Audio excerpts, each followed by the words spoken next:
The announcement by the RAA for South Australians to take care on our roads, it reflects on 90 young lives that have been lost on South Australian roads in the past decade.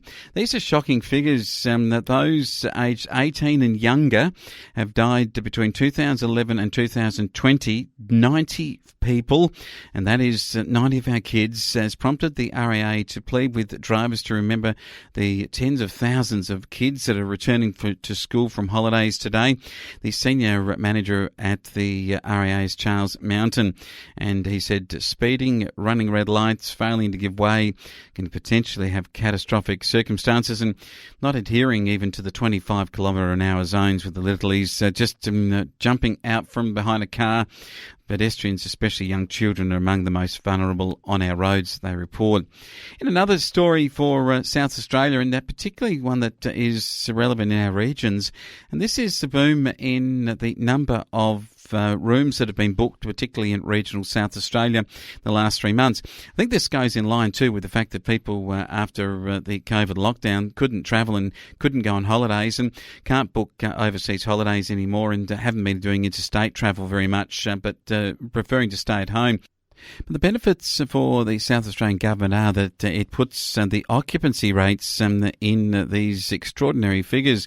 We're talking about the second highest level on record at 69%, an increase on January and February, which was 64 and 60% respectively, and where regional South Australia recorded the highest demand for room nights on record in March 2021, 131,000 room nights booked in South Australia.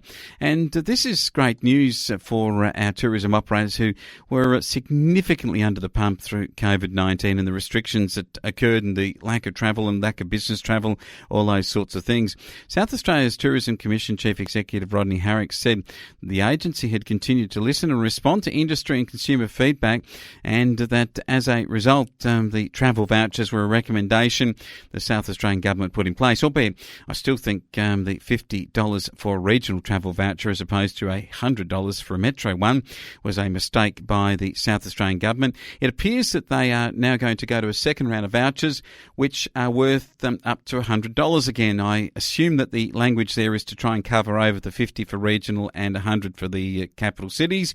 Again, the state government, I think, has failed in this initiative for regional operators to push even more regional operators in place to get to those vouchers. But there you go, that's what the government has put in place, and they're actually suggesting that the vouchers have contributed to more occupancy. I suspect that they have. I guess you've got to weigh up the voucher against what might have happened through the Easter and Anzac weekend holidays, which naturally are going to have higher occupancies than normal times.